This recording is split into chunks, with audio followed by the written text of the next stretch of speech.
The front door slammed so hard the windows rattled. My sister's voice cut through the hallway like a blade. "Alex, get in here now." I froze in the kitchen, knife still in hand over the half-chopped onion. My heart slammed against my ribs. I knew that tone. It wasn't anger. It was panic. I dropped the knife and walked out. There in the living room stood my sister Emily, face pale, eyes wide. And next to her, too close, was Ryan, her boyfriend of 2 years. His hand was on her arm, but his eyes were on me. Blood roared in my ears, because in that split second, I saw it. The way his gaze lingered, guilty and raw. The way Emily's hand trembled as she held up her phone. She'd found the messages. Not mine to him, his to me. 3 nights ago, when Emily was out of town for work, Ryan had come over to check on the house. We talked, laughed, drank too much wine. Then he'd leaned in, breath warm against my ear, and whispered, "I've been thinking about you. Way more than I should." I'd push him away, told him to leave. But the kiss, God, the kiss had happened anyway. Quick, desperate, wrong. And now Emily knew. "You kissed my brother?" Her voice cracked. "My little brother?" Ryan didn't deny it. He just looked at the floor. I wanted to disappear, to run, but my feet wouldn't move. Emily turned to me, tears streaming. "Alex, did you?" "No," I said too fast. I didn't start it. I told him to stop. But even as I said it, the lie tasted bitter, because part of me hadn't wanted him to stop. The room spun. Emily stormed out, slamming the door behind her. Ryan stayed. He looked at me like I was the only thing left holding him together. "I'm sorry," he whispered. "I didn't mean for this to." "Get out," I said. My voice shook. He left, and I stood there, alone in the silence, chest tight, wondering how everything had shattered so fast. That was 3 days ago. Now I'm sitting in my room, staring at the ceiling, replaying every second. I'm 21, still living at home while I finish community college. Emily's 26, engaged to Ryan, planning a wedding next summer. Our parents are in Florida for the winter, so it's just us 3 in this big, empty house in suburban Seattle. Or it was. Emily hasn't spoken to me since. She moved to a friend's place. Ryan keeps texting me. Apologies, explanations, begging to talk. I delete everyone, but I don't block him, because deep down, I know the truth I've been running from since I was 16. I'm gay, and Ryan, tall, broad-shouldered, easy smile, the kind of guy everyone loves, is the first person who's ever made me feel seen. Not as Emily's little brother. As me. I roll over, bury my face in the pillow. The house feels too quiet, too big. A knock on the front door jolts me upright. I know who it is before I even look. Ryan. He's standing on the porch, hands in his pockets, looking like he hasn't slept in days. Rain slicks his hair. He's wearing that gray hoodie I always thought looked good on him. "Can we talk?" he asked when I opened the door. I should say no. Slam it. Call Emily. Instead, I step aside. He comes in. Water drips onto the mat. We sit on the couch, far apart. "I broke it off with her," he says quietly. My stomach drops. "What?" "Last night. I told her everything. That it wasn't just a kiss. That I've been feeling things for months. About you." I stare at him. "You're insane." "Maybe." He rubs his face. "But I'm not lying. I tried to ignore it. Told myself it was nothing. But every time I was around you, it got worse. The way you laugh. The way you look at the world like it's full of possibilities. I couldn't stop thinking about you. I feel heat crawl up my neck. She's my sister." "I know." His voice breaks. "I hate myself for this." Silence stretches. Then he looks at me. Really looks. "Do you feel anything?" "Even a little." I swallow. My throat is dry. I don't know what I feel. But that's a lie, too. I feel everything. He stands. "I'm not asking you to forgive me. Or to do anything. I just needed you to know. I'm not going to pretend anymore." He walks to the door. "Ryan," I say. He stops. "Don't leave yet." He turns. Hope flickers in his eyes. We talk for hours. About how it started. The little moments. The glances. The nights he'd stay late, helping with projects when Emily was asleep. I tell him about coming out to myself in high school. Hiding it. Pretending. Dating girls because it was easier. He listens.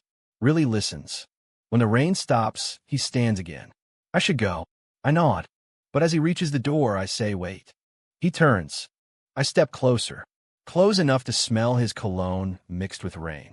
I don't know what this is, I whisper. But I don't want you to disappear. He exhales shakily. Me neither. Then he leaves. And I'm left standing in the hallway, heart racing, wondering what the hell I've just started. The next week is torture. Emily comes home once to pack more clothes. She doesn't look at me, doesn't speak, just glares at Ryan's empty spot on the couch like it's poisoned. I try to apologize. She walks away. Ryan doesn't come over, but he texts. Simple things. Thinking about you. Hope you're okay. Miss talking. I reply. Short. Careful. But every message feels like a step deeper into something dangerous. I start avoiding the house. I stay late at the library. Pick up extra shifts at the coffee shop. Anything to not be alone with my thoughts. One night, I'm closing up.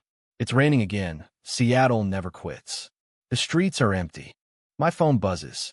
Ryan, can I pick you up? Just to talk. No pressure. I hesitate. Then type. Okay. He pulls up in his black Jeep. I slide in. The heater is on. It smells like him. We drive. No destination. Just the sound of rain on the roof. I told my parents, he says eventually. I tense. What do they say? They think I'm throwing my life away. He laughs bitterly. Dad said if I go through with this, I'm not welcome at Christmas. My chest aches. I'm sorry. Not your fault. He glances at me. I chose this. We pull into a parking lot overlooking the water. The city lights reflect on the sound. He turns off the engine. Silence. Then he says, I don't expect you to feel the same, but I needed to be honest. With everyone. I look at him. Really look. The way his jaw tightens when he's nervous. The freckles across his nose I never noticed before. I do feel something, I admit. I have for a while. I just never thought it could be real. His eyes soften. It is real. He reaches over. His hand covers mine. I don't pull away. We sit like that for a long time. No kiss. No rush. Just hands touching. Breathing the same air. When he drives me home, he parks but doesn't get out. I don't want to hurt you, he says. Or Emily. Or anyone. I know. But I can't go back to pretending. I nod. Neither can I. He leans over. Kisses my forehead. Soft. Careful. Then he drives away. Inside, the house is dark. I go to my room, lie on the bed, and for the first time in years, I don't feel alone. But guilt gnaws at me. Emily. My sister. The person who's always protected me. Now I'm the one breaking her heart. I cry. Quiet. Into my pillow. Because love shouldn't feel like betrayal. But it does. Days pass. Ryan and I meet in secret. Coffee shops. Parks. The library after hours. We talk about everything. Movies. Dreams. Fears. He tells me he always knew he wasn't straight. But he loved Emily. Thought he could make it work. Until me. I tell him about the nights I prayed to stop feeling this way. The shame. The hiding. We don't touch much. A hand on a shoulder. Fingers brushing. But it's enough. Then one evening, Emily shows up. I'm in the kitchen making tea. She walks in. Her eyes are red. We need to talk. I nod. Sit. She doesn't sit. I hate you right now, she says. Voice flat. But you're my brother. And I can't lose you too. Tears spill down her cheeks. I'm sorry, I whisper. She wipes her face. He told me he loves you. Not me. You. The words hit like punches. I didn't mean for this to happen, I say. I know. She exhales. But it did. She looks at me, really looks. Do you love him? I hesitate. Then nod. I think so. She closes her eyes. Then I guess. I have to let him go. She leaves.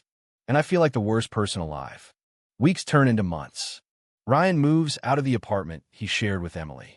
He rents a small place downtown. I start spending nights there. Not every night, but enough. We cook dinner, watch movies, talk until dawn. It's easy, natural, but the guilt never leaves. Emily and I barely speak. She comes home sometimes. We exchange polite words, like strangers. One day, she asked me to meet her at a cafe. I go. She's already there. Coffee cold. I miss you, she says. I miss you too. She looks tired. I'm trying to understand. I really am. I know it's hard. It's not just losing him, she says. It's losing the future I pictured. The wedding. The house. Kids. I reach for her hand. She lets me take it. I'm not trying to take that from you. I say. I know. She squeezes my fingers. But it feels like you did. We sit in silence. Then she says, I don't hate you. I hate how much this hurts. I nod. Tears burn. She stands. Give me time. She leaves. I sit there long after she's gone. Ryan picks me up later. He sees my face. What happened? I tell him. He pulls me into a hug. We'll get through this. But I'm not sure. Christmas comes. My parents fly back. They know. Emily told them. Dinner is tense. Dad barely speaks to Ryan. Mom tries to be kind, but her smiles are forced. After, Ryan and I walk outside. Snow falls lightly. I'm sorry about them, I say. Don't be. He takes my hand. I chose this. We stand under the streetlight. Snow in his hair. He kisses me. Slow. Deep. For the first time, no guilt. Just us. But inside, I know it's not over. The family is fractured. And I'm the reason. Spring arrives. Things start to heal. Slowly. Emily starts dating someone new. A guy from work. Nice. Safe. She invites me to dinner one night. Ryan comes too. It's awkward. But we survive. We laugh. Even. After, Emily hugs me. I'm happy for you, she whispers. I believe her. Ryan and I grow closer. We talk about the future. Moving in together. Maybe after I graduate. I apply to universities. Get accepted to one in Portland. It's only 3 hours away. But it's away. Ryan supports it. You have to go, he says. This is your dream. But I see the fear in his eyes. One night, we're lying in bed. His head on my chest. What if I stay? I ask. He lifts his head. No, you can't give up your life for me. But what about us? We'll make it work. He kisses me. I love you, Alex. The words hit me hard. I say them back. For the first time. We make love that night. Gentle. Loving. No rush. No secrets. Just truth. But then the twist comes. Emily calls me one afternoon. Voice shaking. Ryan's ex's high school girlfriend. She's pregnant. My world tilts. What? She says it's his. From before we met. But he never told me. I hang up. Drive to his place. He's pale when he opens the door. Is it true? He nods. I didn't know. She contacted me last week. DNA test confirmed. I feel sick. You have a kid on the way. He reaches for me. I step back. Alex, how could you not tell me? I was scared. I didn't want to lose you. I laugh. Bitter. You already have.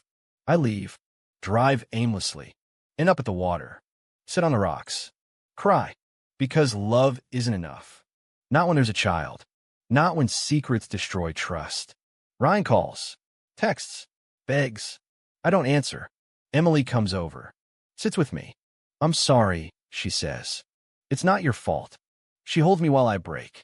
Months pass. I move to Portland. Start school. Ryan stays in Seattle. We try long distance. But it's hard. Calls become shorter. Texts fewer. One day, he says the baby is due soon. I have to be there. I understand. But it hurts. We break up. Clean. Mutual. No anger. Just sadness. I throw myself into school. Make friends. Date a little. But no one feels like him. One night, drunk, I call him. He answers. Voice tired. Hey. Hey. Silence. Then he says, I miss you. I miss you too. But we don't get back together. The baby is born. A boy. He sent a picture. Tiny. Perfect. Named after his grandfather. I smile through tears. Emily visits me in Portland. We talk for hours. She's engaged again. To the nice guy. I'm happy, she says. Good. She hugs me. You deserve happiness too. I nod. But I'm not sure I believe it. 2 years later. I'm 23. Graduated. Working in graphic design. Living in a small apartment in Portland. Single. But okay. One day, a message. From Ryan. Can we meet? When you're in town. I'm visiting Seattle for Emily's wedding. I say yes. We meet at a park. He's different. Older. Calmer. The boy is with him. 2 years old. Shy. Ryan introduces us. "This is Alex," he says to his son. The kid waves. We walk. Talk. He tells me about being a dad. Hard. Beautiful. I tell him about my life. We laugh. Remember. Then he stops. Looks at me. "I'm still in love with you," he says. My heart stops. "But I understand if you can't." I look at the kid. Then at him. "I never stopped loving you," I admit. He smiles. Sad. But life happened. He nods. We sit on a bench. The boy plays nearby. "I don't expect anything," Ryan says. "I just needed you to know." I take his hand. We sit like that, watching the sunset. No promises. No ruse. Just two people who loved each other. And maybe still do. Emily's wedding is beautiful. Ryan is there, with his son. I watch him from across the room. He looks happy. So do I. After, he finds me. "Congratulations on everything," he says. "You too." We hug. Long. Then he whispers, "Maybe someday." I smile. "Maybe." He walks away. I watch him go. Heart full. Not broken. Just open to whatever comes next. Personal reflection.